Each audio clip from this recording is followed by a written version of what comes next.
IPS అధికారి PSR ఆంజనేయులను arrest చేశారు AP CID పోలీసులు. ముంబై నటి జత్వానీని వేధించిన కేసులో అదుపులోకి తీసుకున్నారు. హైదరాబాద్ లో అదుపులోకి తీసుకొని విజయవాడకు తరలించారు. వైసీపీ ప్రభుత్వంలో ఆ సమయంలో అంటే వైసీపీ అధికారంలో ఉన్నటువంటి సమయంలో నిఘా విభాగానికి అధిపతిగా పనిచేశారు ఆంజనేయులు. ప్రస్తుతం సస్పెన్షన్ లో ఉన్నారు ఆయన. కూటమి ప్రభుత్వం అధికారంలోకి వచ్చాక నటి జత్వానీ కేసు పెద్ద దుమారం రేపింది. ఐపీఎస్లు ఇతర పోలీస్ అధికారులు వైసీపీలో కీలక నేతలపై ఆరోపణలు రావడంతో ఈ కేసుకు చాలా హైప్ వచ్చింది.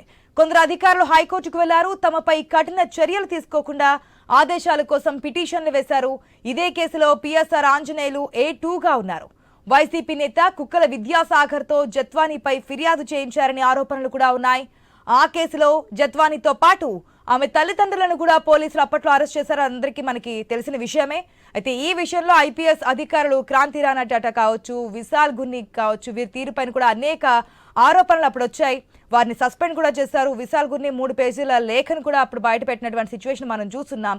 కేవలం మాకు చెప్పారు, సీఎం ఆఫీస్కి పిలిచారు, అక్కడే మొత్తం వ్యూహరచన కార్యాచరణ జరిగింది, మాకు చెప్పిన తర్వాత మేము వెళ్ళామనేది విషయాల గురించి చెప్పినటువంటి స్టేట్మెంట్ మనందరికీ తెలిసిందే. గతంలో చాలా గ్యాప్ తర్వాత ఇప్పుడు మళ్ళీ అంశం తెర మీదకి వచ్చింది. రాష్ట్రంలో కూటమి ప్రభుత్వం అధికారంలోకి వచ్చాక జత్వానీ ఫిర్యాదుతో ఈ కేసులో పెద్ద తేనెతుట్టు కదిలినట్లయింది. ఇప్పుడు పిఎస్ఆర్ ఆంజనేయులను అరెస్ట్ చేయడంతో నెక్స్ట్ ఎవరు అనే ప్రశ్నలు అయితే వినిపిస్తున్నాయి.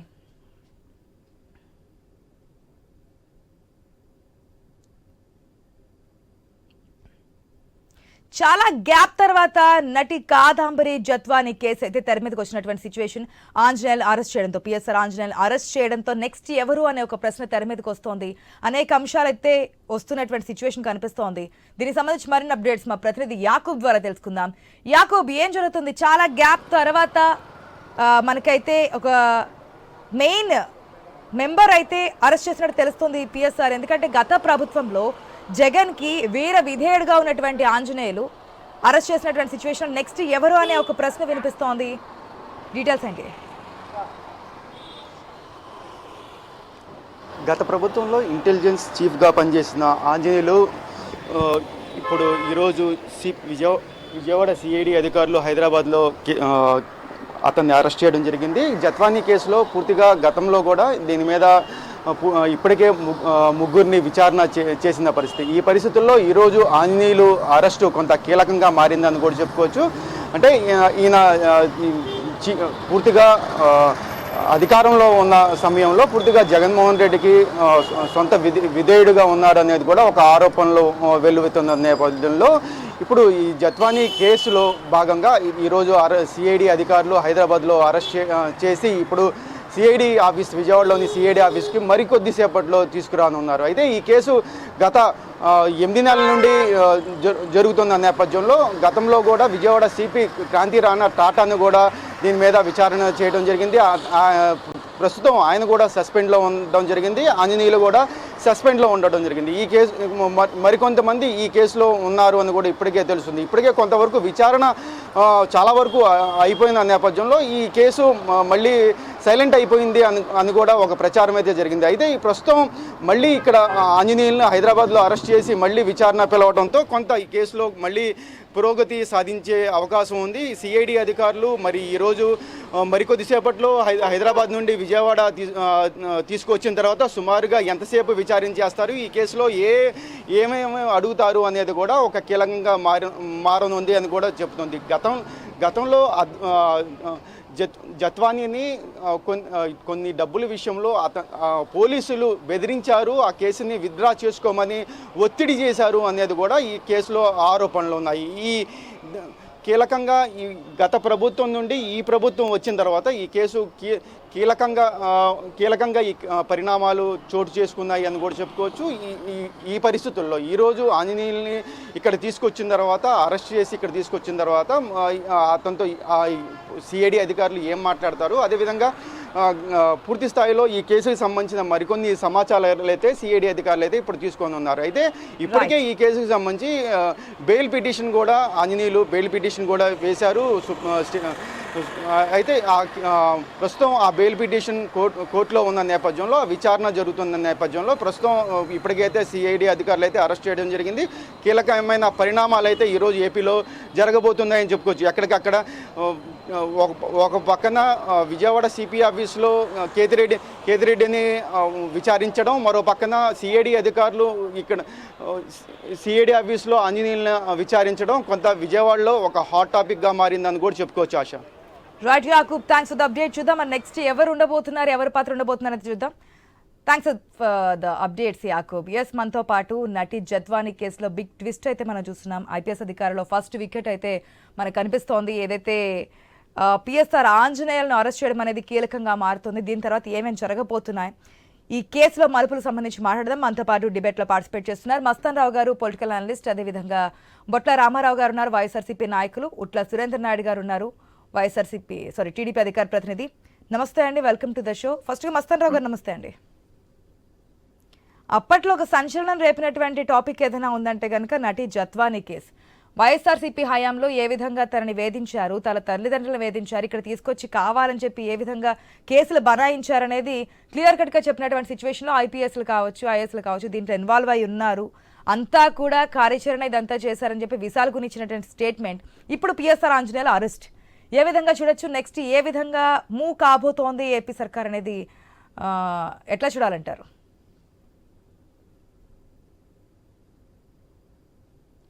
ఓకే, సమ్ టెక్నికల్ ఇష్యూ అయితే కనిపిస్తుంది మస్తాన్ రావు గారి దగ్గర నుంచి. ఒక్కసారి సిగ్నల్ చూసుకోండి sir. Surendra, okay okay, ASHA గారు. ఎస్ ఎస్ ఎస్,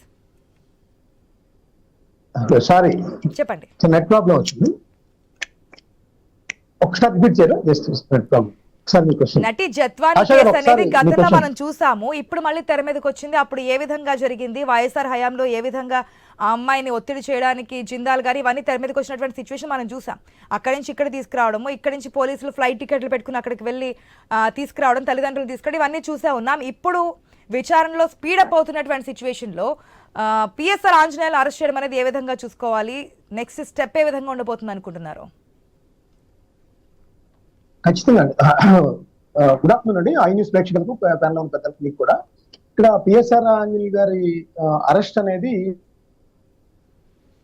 జత్వానీ కేసులో ఒక కీలక పరిణామంగా మనం చెప్పవచ్చు.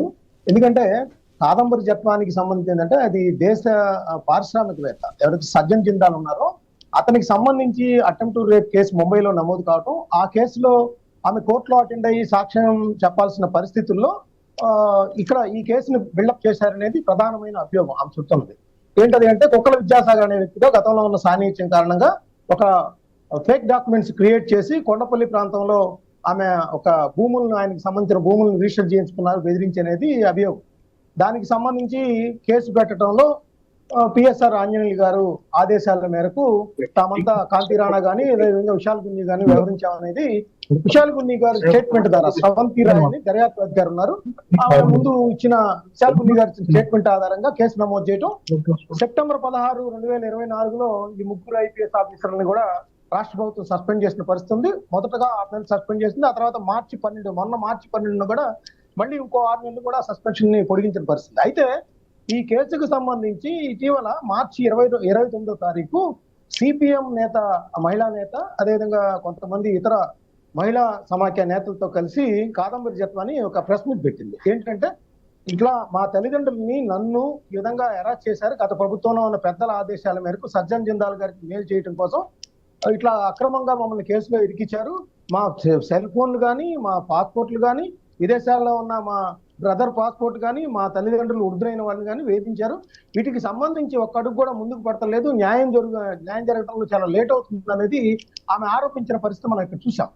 అయితే ఆ నేపథ్యంలోనే కొద్దిగా స్పీడప్ చేయడానికి ఈ రోజు ఉదయం తెల్లవారుజామున 5 గంటల ప్రాంతంలో వెళ్లి మొయినాబాద్ లో పిఎస్ఆర్ గారిని అరెస్ట్ చేయడం జరిగింది అని చెప్తా ఉన్నారు. ఇప్పుడు విజయవాడ తరలిస్తా ఉన్నారు. ఆశా గారు, నేను ఇక్కడ ఒకటి చెప్తాను. ఇక్కడ ప్రధానమైనది ఏంటంటే సజ్జన్ జిందాల్ గారి కేసు దీనికి రిలేటెడ్ గా ఉందని ఆమె ఆరోపిస్తుంది. కానీ కేసు బిల్డప్ చేయడంలో ఏంటంటే కేవలం కాదంబరి జత్వాని గారు, కుక్కల విద్యాసాగర్ కేసు మాత్రమే ఎస్టాబ్లిష్ అయినట్టు కనపడుతుంది. ఎందుకంటే పిఎస్ఆర్ ఆంజనేయులు గారు ఎందుకు ఇన్వాల్వ్ అయ్యారు? ఎందుకంటే ఒక ఎస్హెచ్ఓ జనరల్ గా ఈ కేసుకు సంబంధించి కంప్లైంట్ ఇస్తే అక్కడి నుంచి ఆదేశాలు వస్తాయి, అటు నుంచి వెళ్తాయి. కానీ ఆయన చెప్తుంది ఏంటి, తాడేపల్లిలో సీఎం క్యాంపు కార్యాలయానికి పిలిపించారు అనేది కీలకం ఇక్కడ. అవును. విశాల్ గున్ని గారు ఐపీఎస్ అధికారిగా ఉంటూ ఒకటి కీలకమైన చెప్పారు. ఇందాక ఈ కాదంబరి జత్వానీ కేసులో నర్రా శ్రీనివాసరావు గారు లాయర్ గా ఉన్నారు, ఆమె తరఫున పోరాడుతా ఉన్నారు హైకోర్టులో. ఆయన ఏమంటారంటే, ఆయన మాటల్లో చెప్పాలంటే, నర్రా శ్రీనివాసరావు గారి మాటల్లో, ఇట్లా విశాల్ గున్ని గారు ఖచ్చితంగా స్టేట్మెంట్ ఇచ్చారు, ఒక ఐపీఎస్ అధికారిగా ఇచ్చారు. ఏమనంటే, మీరు ఈ టాస్క్ కంప్లీట్ చేస్తే ఆయన విశాఖపట్నం ట్రాన్స్ఫర్ చేస్తారని పిఎస్ఆర్ ఆంజనేయ గారు నాకు చెప్పారనేది ఆయన అభియోగం. ఇంకోటి ఏంటి, కాంతి రాణా గారు ఫిబ్రవరి 2వ తారీఖున ఫ్లైట్ లో వెళ్లాల్సి ఉంటే కేసు నమోదు చేసిందేమో ఫిబ్రవరి 2వ తారీఖు, 30వ తారీఖే ఫ్లైట్ టికెట్లు బుక్ చేసుకున్నారు. సో అది ప్రధానమైన ఆరోపణ. ఇంకోటి ఏంటంటే, ఒక ఐపీఎస్ అధికారిగా సీఎం క్యాంపు కార్యాలయానికి మేము వెళ్ళాము, అప్పుడు ఇంటెలిజెన్స్ డీజీ. యాక్చువల్ గా ఇంటెలిజెన్స్ డీజీలు ఎవరు కూడా కేసు నమోదు చేయమని ఆదేశించారు. వాళ్ళ అబ్జర్వేషన్స్ ఉంటాయి, ప్రభుత్వానికి రిపోర్ట్స్ ఇస్తా ఉంటారు. సో ఇప్పుడు తెలుగుదేశం పార్టీ కానీ గతంలో ఆరోపించడం కానీ ఇప్పుడు ఆరోపించడం కానీ వాళ్ళ లాయర్లు కానీ ఏం చెప్తున్నారంటే, అసలు సజ్జన్ జిందాల్ గారిని రక్షించమని పిఎస్ఆర్ గారికి అవసరం చెప్పారు. ఆ కేసు దిశగా దర్యాప్తు చేస్తే మరిన్ని ఇంకా పెద్ద వికెట్స్ బయటకు వస్తాయి అనుకోవచ్చా? అంటే పెద్ద పాత్ర ఉన్న వాళ్ళే బయటకు వచ్చే ఛాన్సెస్.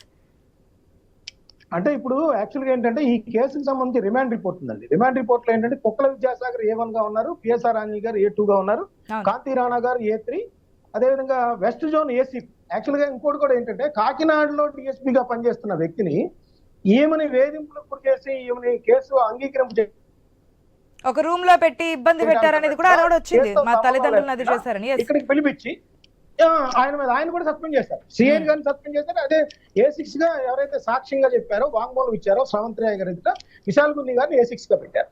ఇప్పుడు ఏంటంటే, ఇప్పుడు ఈ కేసు బిల్డప్ అంతా కూడా కుక్కల విద్యాసాగర్ అండ్ ఈ విషయం మీద మాత్రమే పరిమితమైంది. సజ్జన్ జిందాల్ గారి కేసు ఎక్కడా కూడా రిమాండ్ రిపోర్ట్ లో పేర్కొన్నట్టుగా కనిపించట్లేదు. ఒకవేళ ఇంకా లోతుగా దర్యాప్తు జరిపి ఆ విధంగా తాడేపల్లి సీఎం క్యాంప్ కార్యాలయం ఇంకెవరు ప్రజలు తెచ్చారు అనే విషయాల మీద కూడా వెలుగు చూస్తాయేమో ఇంకా దర్యాప్తులో చూడాల్సింది. ఇప్పటికైతే మాత్రం పిఎస్ఆర్ ఆంజనేయ గారు ఏదైతే ఇప్పుడు అరెస్ట్ అయిన నేపథ్యంలో ఆయన చెప్పే వాంగ్మూలం కావచ్చు, స్టేట్మెంట్ కావచ్చు, దాన్ని బట్టి కూడా ఈ కేసు మరింత ముందుకు వెళ్లే అవకాశం ఉంటుంది అనేది మనం చెప్పాలి. ఒక రకంగా అయితే ఒక ఇంటెలిజెన్స్ డీజీగా పనిచేసిన వ్యక్తి ఈ విధంగా అరెస్ట్ కావడం అనేది, అందులో 3 IPSలు. ఇంకోటి కూడా చెప్తాను ఆశక్ గారు, యాక్చువల్ గా కూటమి సర్కార్ వచ్చిన తర్వాత దగ్గర 6 IPSలు ఈ విధమైన ఆరోపణలు ఎదుర్కొని సస్పెండ్ అయిన పరిస్థితి చూసాం. వీళ్ళ 3 కాకుండా సునీల్ కుమార్ గారు సిఐడి చీఫ్ గా చేశారు, ఆయన సస్పెండ్ అయ్యారు. అదేవిధంగా మన సంజయ్ గారు ఐజీగా చేసిన సంజయ్ గారు కూడా అయ్యారు. అదేవిధంగా కొంతమంది IRS ఆఫీసర్లు కూడా ఆరోపణలు ఎదుర్కొంటారు. కుటుంబ సర్కారు మేడం, ఏ ప్రభుత్వంలోనైనా కార్యనిర్వాహక వ్యవస్థ ఎవరు చేయాలా మేడం? IAS ఆఫీసర్లు, IPS ఆఫీసర్లు చేస్తారు కార్యనిర్వాహక.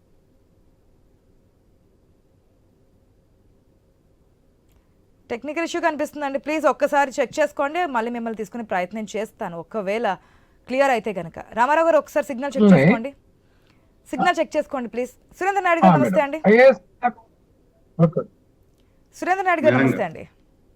నమస్తే ఆశ గారు. ఒక్కొక్క పేరు తెర మీదకి వస్తుంది. ఫస్ట్ కుక్కల, తర్వాత ఇప్పుడు పిఎస్ఆర్, నెక్స్ట్ ఎవరు అనేది అంటే చాలా గ్యాప్ అయితే కనిపిస్తుంది. విచారణలో కావచ్చు, పేర్లు బయటికి రావడం కావచ్చు, అరెస్ట్ విషయంలో కావచ్చు. నెక్స్ట్ ఏ విధంగా ఉండబోతుంది ఇన్వెస్టిగేషన్? ఆశ గారు, ముందుగా మీకు, అదేవిధంగా మస్తాన్ రావు గారికి, వైసీపీ నాయకులు వాళ్ళకి, అదేవిధంగా ఐ న్యూస్ వీస్తున్న ప్రేక్షకులకు అందరూ కూడా నమస్కారాలు తెలియజేసుకుంటూ, ఇది మనం చాలా సార్లు కూడా చర్చించుకున్నాం ఆశ గారు, కానీ లేట్ అయింది. ఇంత లేట్ అయి ఉండకూడదు. మాకు కూడా వాస్తవంగా చెప్పాలంటే తెలుగుదేశం పార్టీ అధికార ప్రతినిధిగా ఉన్నా కూడా నాకు కూడా కొంత ఈ కేసుల్లో జాప్యం జరుగుతా ఉందనే భావన అయితే గతంలో కూడా 2-3 సార్లు మస్తాన్ రావు గారు మేమందరూ కూడా చర్చించినప్పుడు బహిరంగంగానే నేను మాట్లాడాను. ఎందుకంటే ఒక ఆడబిడ్డకి అన్యాయం జరిగితే మనం వెంటనే చర్యలు తీసుకోవాల్సింది.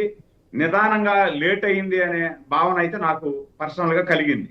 దాంట్లో మన ప్రభుత్వ వర్షన్ ఏమంటే, మనం ఆ కారణంగా ఏదంటే అది చేసేసి వెంటనే బెయిల్ తెచ్చుకొని బయట వచ్చేసే మాదిరి కాకుండా అన్ని కూడా టోటల్ సాక్ష్యాధారాలతో పాటు అన్ని సేకరించిన తర్వాత అరెస్ట్ చేస్తే ఖచ్చితంగా దోషి ఎవరైతే ఉన్నారో ఆ దోషి లోపల ఇన్ఫర్మేషన్ ఉంటుంది కదా, వాట్ నెక్స్ట్ అనేది అది కూడా సీఎంఓ నుంచి ఆదేశాలు అదే వచ్చాయని నేను చెప్పి చెప్తున్నా. విశాల్ గున్ని కూడా చెప్పారు. 3 పేజీల లెటర్ కూడా ఇచ్చారు ఆనాడు. అప్పుడు మనం ఒక్కసారి వెనక్కి వెళ్తే గనక మీ అభిప్రాయం ప్రకారం ఇంకా పెద్ద పెద్ద వాళ్ళే ఉండుండొచ్చు, తెర మీదకి వస్తారు, నెక్స్ట్ అరెస్టులు కాబోతున్నారు అనేది వస్తున్నటువంటి ఇండికేషన్స్. మీరేమంటారు? ఆశ గారు, ఖచ్చితంగా దీంట్లో తాడేపల్లి ప్యాలెస్ పునాదులు కదలబోతున్నాయి. ఇది 100%. రాష్ట్ర చరిత్రలోనే కాదు, దేశ చరిత్రలోనే 4 ఐపీఎస్ ఆఫీసర్లు సస్పెండ్ అయిన చరిత్ర ఇంతవరకు లేదు. ఇంతవరకు దేశ చరిత్రలో 4 ఐపీఎస్ ఆఫీసర్లు సస్పెండ్ అయ్యి కేసులో ఈరోజు విచారణ ఎదుర్కొంటున్నటువంటి సందర్భం ఇంతవరకు నేను చూడలేదు. నాకు తెలిసినంత వరకు. మీకేమన్నా తెలుసో లేదో మస్తాన్ రావు గారు ఏమన్నా తెలిస్తే చెప్పాలా. ఒకటి. రెండోది వచ్చి, ఒక ఆడబిడ్డ కోసం కేసు బుక్ కాకముందే ముందు రోజే వీళ్ళు ఫ్లైట్ టికెట్లు తీసుకొని ఒక ఐపీఎస్ ఆఫీసర్ గా ఉన్నటువంటి వాళ్ళు అక్కడ పోయి అరెస్ట్ చేసిన తర్వాత మళ్ళా కేసు బుక్ చేస్తారు. ఇది ఒక పక్కన పెడితే 40 రోజులు పాపం, 40 రోజులు ఆ పాపం ఆ అమ్మాయిని తీసుకొచ్చి లోపల ప్రైవేట్ గెస్ట్ హౌస్ లో పెట్టి వాళ్ళ తల్లిదండ్రులు, వృద్ధాప్యంలో ఉన్నటువంటి తల్లిదండ్రులు, వాళ్ళు అది కూడా నేవీలో పనిచేస్తున్నటువంటి తల్లిదండ్రులు తీసుకొచ్చి అరాస్ చేసి 40 రోజులు చిత్రహింసలు పెట్టారంటే ఈ రాష్ట్రంలో గతంలో ఐపీఎస్లు అందరూ కూడా వైపీఎస్లుగా మారిపోయినారు అనే దానికి ఇది ప్రధాన నిదర్శనం మేడం. ఇప్పుడు ఐపీఎస్లుగా పనిచేస్తే ఈ రోజు ఈ దౌర్భాగ్యం పట్టదు వీళ్ళకి. వీళ్ళందరూ కూడా లాస్ట్ 5 సంవత్సరాల్లో అంతా ముందుకెళ్తున్నారు. జిందాల్ విషయాన్ని ఎందుకు తెర మీద తీసుకురావట్లేదు అనేది ఒక ప్రశ్న. జిందాల్ విషయంలో కూడా ఈ రోజు ఏదైతే కుక్కల విద్యాసాగర్ ప్రధాన నిందితుడిగా ఉన్నాడు, అదే విధంగా జిందాల్ విషయంలో కూడా ప్రభుత్వం ఖచ్చితంగా చర్యలు తీసుకుంటది. టోటల్ ఎక్కడ అంటే కొంత లేట్ అవ్వచ్చేమో కానీ దోషులు అయితే తప్పించుకునే ప్రసక్తి లేదు మేడం. ఇక్కడ మాకు ప్రధానంగా మాకున్నటువంటి సమాచారం ఏదంటే ప్రతి కేసులోనూ కూడా ఏ కేసు తీసుకున్నా కూడా మనం ఆశామాషిగా ఏదో ఒక విధంగా అరెస్ట్ చేసి రేపు కోర్టులో సబ్మిట్ చేస్తానే వాళ్ళు బెయిల్ తెచ్చుకునే విధంగా ఉండకూడదు. అన్ని కూలంకుషంగా సాక్ష్యాధారాలతో పాటు విత్ ఎవిడెన్స్, పేపర్ ఎవిడెన్స్ తో పాటు కోర్టు ఏం కోరుతుంది? పేపర్ ఎవిడెన్స్ కావాలి కోర్టుకి. ఆ పేపర్ ఎవిడెన్స్ తో పాటు సమర్పించి ఖచ్చితంగా నెక్స్ట్ ఎవరు కూడా అధికారులు ఈ విధంగా ఏ ప్రభుత్వం కూటమి ప్రభుత్వం ఉంది కూడా నెక్స్ట్ ఎవరైనా హింట్ ఇస్తారా? మస్తాన్ రావు గారికి తెలుసు, అది మీకు తెలుసు, నా నోట్తో తెప్పించాలనుకుంటున్నారు. మీరు ప్రభుత్వంలో ఉన్నారు కదా, మీరు చెప్పాలి. ఇది కోర్టు పరిధిలో ఉంది. ఖచ్చితంగా 2-3 రోజుల్లో మీకు కూడా తెలుస్తుంది మేడం. 2-3 రోజులు ఖచ్చితంగా పెద్ద తలకాయలు దీనిలో అన్డౌటబుల్ పెద్ద తలకాయలు ఉంటాయి. విషయాలు కొన్ని అదే విధంగా కాంతిరాణ టాటానే కాదు, వీళ్ళిద్దరే కాదు, వీళ్ళు ముగ్గురు పాత్రధారులు మేడం. సూత్రధారులు ఉన్నారు చాలా మంది. సకల శాఖ మంత్రిలా వ్యవహరించినటువంటి సూత్రధారులు చాలా మంది ఉన్నారు. మీకు క్లూ ఇచ్చాను నేను. అదే వాళ్ళు కూడా వచ్చే ఛాన్సెస్ ఎప్పుడు అంటున్నాం. తొందరలోనే టోటల్ ఫైల్ అయితే బిల్డప్ అవుతుంది మేడం. ఫైల్ అయితే బిల్డప్ అవుతుంది. 100 పేజీల ఫైల్ బిల్డప్ అవుతుంది. ఈ ఫైల్ ద్వారా అందరూ కూడా ఎవరైతే సూత్రధారులు ఉన్నారో, పాత్రధారులు ఉన్నారో, వీళ్ళందరూ కూడా ఒక ఆడబిడ్డని ఈ విధంగా హింసిస్తే మనం ఎలా చూస్తూ ఊరికే ఉంటాం మేడం? మొన్న చూశారు మీరు, మా ప్రభుత్వంలో మా కార్యకర్తే ఒక ఆడబిడ్డని నానా విధాలుగా మాట్లాడారని మా కార్యకర్తను కూడా మేము వదల్లా. మా కార్యకర్తను కూడా మేము వదిలిపెట్టాల, వెంటనే అరెస్ట్ చేసి ఒకరి మీద యాక్షన్ తీసుకుంటే మొత్తం అంతా జరిగినట్టు కాదు సురేంద్ర నాయుడు గారు. ఇంకా చాలా ఉన్నాయి అటువంటి పోస్టులు. ఓకే రైట్, మళ్ళీ ఆ పోస్టులు అరెస్ట్ విషయానికి వస్తే టాపిక్ కాస్త డిబేట్ అవుతుంది కాబట్టి 100 చేస్తే ఒకరిని అరెస్ట్ చేస్తారేమో, కాకపోతే అరెస్ట్ చేయడం కూడా శుభపరిణామమే. అటువంటి కామెంట్స్ చేయకూడని ఇండికేషన్ అయితే ఇచ్చారు. మరి దీని గురించి నెక్స్ట్ ప్రొసెసర్ ఏ విధంగా వెళ్తుందో చూద్దాం. ఒక నిమిషం. మస్తాన్ రావు గారు, ఇప్పటికైతే చాలా రోజుల తర్వాత మళ్ళీ తెర మీదకి వచ్చినటువంటి అంశం పిఎస్ఆర్ అరెస్ట్ తర్వాత ఒక పెద్ద కుదుపు వచ్చినట్టే తెలుస్తోంది ఈ కేసుకు సంబంధించి. ఎంతవరకు న్యాయం జరిగే అవకాశం ఉందనుకోవచ్చు. జత్వానికి సంబంధించి న్యాయం జరిగే వరకు ముందుకెళ్తాము అని చెప్పి హోమ్ మినిస్టర్ అనిత కూడా అనేక సందర్భాల్లో చెప్పున్నారు ఈ జత్వాని కేసు సంబంధించి. సో నెక్స్ట్ ఏ విధంగా ఉండబోతుంది ప్రొసీజర్? ఏదైనా విచారణలో మిగిలిన పేర్లు ఏమైనా బయట పెట్టే అవకాశం ఉంటుందా పిఎస్ సార్? ఖచ్చితంగా అండి. ఇప్పుడు ఎందుకంటే రాష్ట్ర ప్రభుత్వం ఏ విధంగా అయితే కొద్దిగా పట్టుదలతో వెళ్తా ఉందంటానికి ఉదాహరణ ఏంటంటే, యాక్చువల్ గా ఫస్ట్ 6 నెలలు సస్పెండ్ చేసి తర్వాత ఇంకో 6 నెలలు కూడా పొడిగించిన పరిస్థితి కూడా ఉంది. అయితే ఏంటంటే జత్వాని ఇటీవల కాలంలో మన ప్రెస్ మీట్ పెట్టినప్పుడు మార్చి 29 తారీఖు కొద్దిగా జాప్యం జరుగుతా ఉంది న్యాయంలో. పోలీసులు కొంత ఆలస్యం చేస్తా ఉన్నారు. ఎందుకంటే ఆమె సెల్ ఫోన్లు అడుగుతా ఉంది, ఇవ్వలేదు. ఆమె మీద అక్రమ కేసు బనాయించారన్నారు, అది ఇవ్వలేదు. ఆమె మీద ఫేక్ డాక్యుమెంట్స్ బలవంతంగా సంతకాలు పెట్టించుకున్నారు ఆ గెస్ట్ హౌస్ లో అన్నారు. ఆ కేసులన్నీ కూడా తీసేయమని కూడా అడుగుతా ఉంది. ఎందుకంటే వాళ్ళ న్యాయవాదుల ద్వారా అడుగుతుంది. ఇంకోటి ఏంటంటే ఈ కేసులో రాష్ట్ర ప్రభుత్వం తరఫున అడ్వకేట్ జనరల్ దమ్మాలపాటి శ్రీనివాస్ గారు అయితే ఆయన తాడేపల్లిలో ప్యాలెస్ లో సంబంధించి కూడా విపరీతమైన ఆరోపణలు చేశారు. అప్పట్లో సీఎంఓ కూడా ఇన్వాల్వ్ అయింది. సో ఆ దిశగా కూడా దర్యాప్తు జరుగుతుందా, లేకపోతే ఇక్కడ కుక్కల విద్యాసాగర్ గారు పెట్టిన కేసు దానికి ఫేక్ డాక్యుమెంట్స్? ఎందుకంటే కుక్కల విద్యాసాగర్ ఒక కేసు పెట్టిన పరిస్థితి ఉంది. ఏంటంటే ఆ కేసులో ఇద్దరు ఒక్క నిమిషం నేను నేమ్స్ కూడా చెప్తాను. ఒక కేసు పెట్టారు. ఏంటంటే కొండపల్లి ప్రాంతంలో ఇద్దరు సాక్షులుగా పెట్టి వాళ్ళ భూములు అమ్మినందుకు కూడా వీళ్ళిద్దరు కూడా ఉన్నారు. నాగేశ్వరరాజు, భరత్ కుమార్, కృష్ణా జిల్లా మహబూబ్ మండలం కింద వాళ్ళు. వాళ్ళిద్దరు కూడా సిపి ముందు అటెండ్ అయ్యామన్నారంటే అసలు మాకు సంబంధమే లేదండి, మాకేదో తిరుపతి దర్శనానికో లేకపోతే ఇంకేదో గుడికి సంబంధించి దర్శనానికి అడిగితే మేము ఆధార్ కార్డులు ఇచ్చాం, ఆధార్ కార్డులు తీసుకెళ్లి దానిలో పెట్టారనేది వాళ్ళు వచ్చి ఆ స్రవంతి రాయ్ ముందు, అంటే దర్యాప్తు అధికారిగా ఉన్నారు ఈ కేసులో, విశాల్ కున్ని గారు కూడా ఆ ముందే స్టేట్మెంట్ ఇచ్చిన పరిస్థితి ఉంది. వాళ్ళిద్దరు ఇచ్చారు. సో అక్కడ అది ఫేక్ అనేది తేలిపోతుంది. నామేముంది ఫేక్ అనేది తేలిపోయినప్పుడు నా మీద అక్రమ కేసులు పెట్టారు, మా తల్లిదండ్రుల్ని వేధించారు, మా తమ్ముడిని పాస్పోర్ట్లన్నీ కూడా స్వాధీనం చేసుకున్నారు, లుకౌట్ నోట్స్ ఇచ్చారు, ఇవన్నీ చేశారు. కాబట్టి ఓ పక్కన ఆ కేసులో ఎవరైతే పెద్దలు నా మీద కుట్ర పన్నారో సజ్జల జిందాల్ కేసు విత్డ్రా చేసుకోమని ఒత్తిడి తెచ్చిన నేపథ్యంలో ఆ కేసు కొనసాగిస్తూనే దానిలో ఉన్న ఎవరైతే నన్ను వేధించిన వాళ్ళ మీద శిక్ష పడాలంటూనే తన మీద కేసును కూడా విత్డ్రా చేయమంటే దాని గురించి అతీగతి లేదు. నా సెల్ ఫోన్లు కానీ లేకపోతే పెన్ డ్రైవ్లు కానీ చాలా ఉన్నాయి, దానికి సంబంధించి సాంకేతిక పరమైన పరికరాలు కూడా స్వాధీనం చేసుకున్నారు, వాటి ఏవిటిని కూడా నాకు ఇవ్వలేదు అనేది ఆమె చెబుతుంది. మరి ఇప్పుడు ఒక రకంగా చెప్పాలంటే పిఎస్ఆర్ ఆంజనేయులు గారిని, నిజానికి ఏంటంటే పిఎస్ఆర్ ఆంజనేయులు గారు చాలా గుడ్ ఆఫీసర్గా ఉన్నారు. గుంటూరులో కానీ కర్నూలులో కానీ చేసినప్పుడు ఆయన అనేక మందిని సంఘ వ్యతిరేక శక్తులుగా ఉన్న వాళ్ళని కావచ్చు, లేకపోతే దోపిడీ దొంగల్ని కావచ్చు, లేకపోతే నక్సలిజం కి సంబంధించి కావచ్చు, నేను గుంటూరులో చేశారు. ఆయన చేసినప్పుడు నేను రిపోర్టర్ గా ఉన్నాను. ఆయన చాలా ఎఫిషియెంట్ ఐపీఎస్ ఆఫీసర్ గా కూడా ఆయన పేరు తెచ్చుకున్నారు. అయితే ఇంటెలిజెన్స్ చీఫ్ గా వెళ్ళిన తర్వాత స్వతహాగా ఆ ప్రభుత్వంతో ఇంటెలిజెన్స్ చీఫ్ గా ఎవరున్నా కూడా గతంలో ఏబి వెంకటేశ్వరరావు గారు ఉన్నప్పుడు ఆయన మీద అదే ఆరోపణ వచ్చింది. టీడీపీ ఆ విధంగా రాజకీయంగా ఎమ్మెల్యేని కొనుగోలు చేయడానికి ఉపయోగించింది వైఎస్ఆర్సీపీ అప్పట్లో ఆరోపించింది.